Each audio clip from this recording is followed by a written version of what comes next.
Bonsoir, frères et sœurs. Nous parlons de la fin des temps ce matin. Mais nous allons, avant de lire la parole de Dieu, prier. Nous te disons gloire à toi, Seigneur, pour ce thème. Nous prions que dans ta grâce, tu nous donnes cette opportunité d'écouter la voix de l'Esprit au travers de ta parole. Sois maintenant avec nous, au nom de Jésus-Christ, je vais les prier. Amen. Nous allons d'abord lire le psaume 2, verset 1. Et la suite. Pourquoi ces tumultes parmi les nations? Ces vaines pensées parmi les peuples. Pourquoi ces tumultes parmi les nations? Ces vaines pensées. Pourquoi les gens s'agitent? Nous parlons de la fin des temps. Un jour, les disciples de Jésus-Christ lui avaient demandé si c'était le temps où Jésus devait rétablir toutes choses en Israël. Et le texte se trouve dans le livre des Actes des Apôtres. Donc, Actes chapitre 1. Je vais lire à partir du verset 5. Car Jean a baptisé d'eau, mais vous, dans peu de jours, vous serez baptisés du Saint-Esprit.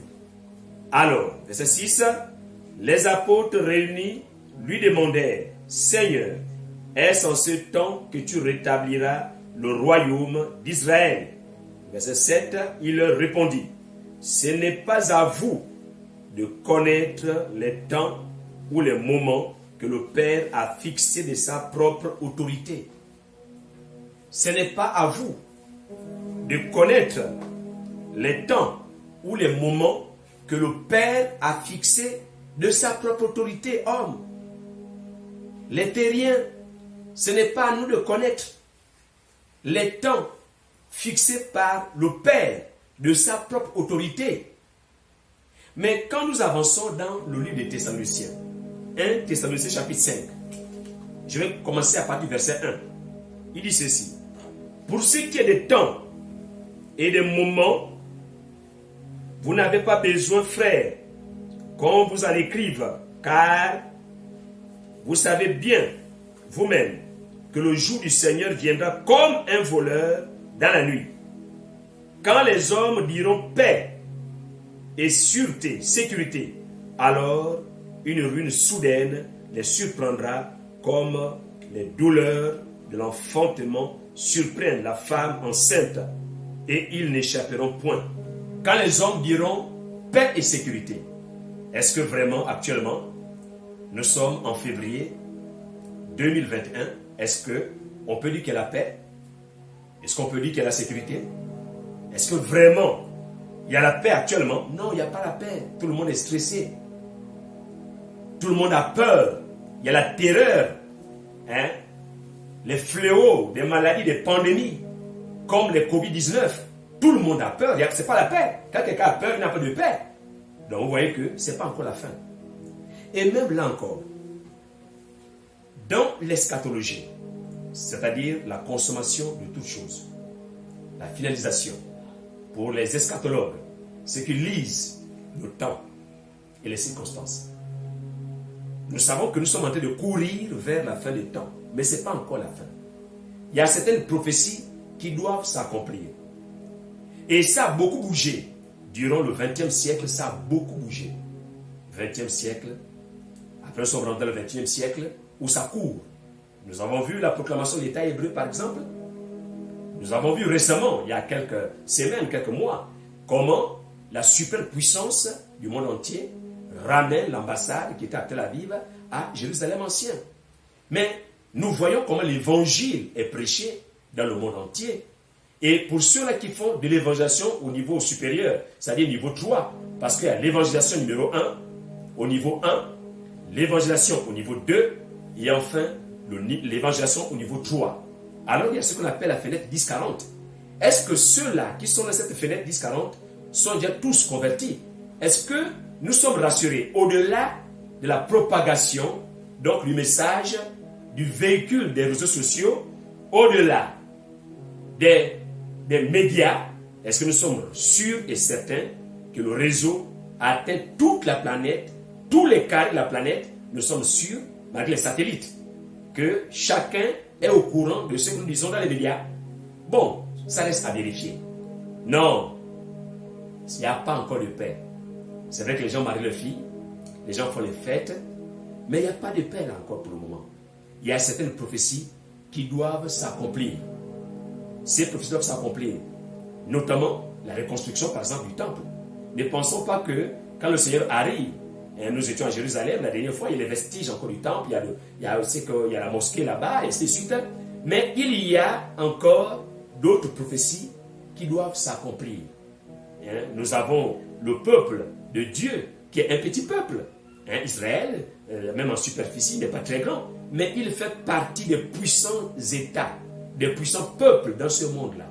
Israël est à la pointe de la technologie. Israël est même au centre de la spiritualité dans le monde entier, parce que toutes les régions viennent de leur contrée, donc de l'Orient, du Moyen-Orient, et ainsi de suite. Donc, nous comprenons que Dieu va arriver. Mais qu'est-ce que nous allons faire? Que nous dit l'apôtre Paul? Il arrive, mais ce n'est pas encore le moment. Ce n'est pas encore le moment, ça ce n'est que le début de la fin. Et il dit, mais vous, verset 6 de 1 Thessaloniciens chapitre 5, verset 4, autant pour moi, mais vous, frères, vous n'êtes pas dans les ténèbres pour que ce jour vous surprenne comme un voleur. Vous n'êtes pas dans les ténèbres. Les autres, ce jour viendront comme un voleur, mais pas pour toi et moi qui croyons en Jésus-Christ. Non, nous ne sommes pas des ténèbres. Mais pourquoi? Mais parce que, il dit, vous êtes les enfants de la lumière et non les enfants du jour. Nous ne sommes point de la nuit ni des ténèbres. Ne dormons donc point comme les autres, mais veillons et soyons sobres, car ceux qui dorment, dorment la nuit, et ceux qui s'enivrent la nuit. Mais nous, qui sommes du jour, soyons sobres, ayant revêtu la cuirasse de la foi et de la charité, et ayant pour casque l'espérance du salut. Car Dieu ne nous a pas destinés à la colère, mais à l'acquisition du salut par notre Seigneur Jésus-Christ, qui est mort pour nous, afin que soit que nous veillions, soit que nous dormions, nous vivions ensemble avec lui. C'est pourquoi exhortez-vous réciproquement et édifiez-vous les uns les autres, comme en réalité vous le faites. Donc, là l'apôtre Paul nous dit que soit qu'on dort, soit qu'on veille, nous sommes avec le Seigneur. Il dit encore que si je vis, c'est plus moi qui vis, c'est Christ qui vit en moi. Quand Christ est en moi, que je dors, que je sois éveillé, il est en moi. Donc, ces jours ne doivent pas me surprendre comme s'il venait comme un voleur. Pour les autres, oui, il y en a comme un voleur, mais pas pour nous qui marchons en nouveauté de vie. Je vais terminer. Il y a des conseils que l'apôtre Paul donne. Et il donne, premièrement, il dit qu'il faut qu'on revête, donc qu'on habille la foi. C'est une cuirasse qui protège le cœur, la poitrine, ainsi de suite. On habille la foi. Soyons revêtus de la cuirasse de la foi, premièrement. Et il dit encore qu'il faut que la charité ne s'éloigne pas de nous, qu'on soit dans la charité, qu'on s'aime les uns les autres, comme lui-même Jésus disait, que aimez-vous les uns les autres. Et enfin, troisièmement, qu'on porte le casque du salut. Chacun de nous doit avoir la conviction d'être sauvé. Il faut avoir la conviction que Jésus-Christ t'a sauvé. Et dans Romains, au chapitre 8, je vais lire le verset, Romains chapitre 8, verset 16. Il dit ceci: l'Esprit même rend témoignage à notre esprit que nous sommes enfants de Dieu, que nous sommes sauvés. Et toujours Romains chapitre 8, il dit au verset 28, nous savons du reste que toutes ces choses concourent au bien de ceux qui aiment Dieu, de ceux qui sont appelés selon son dessein.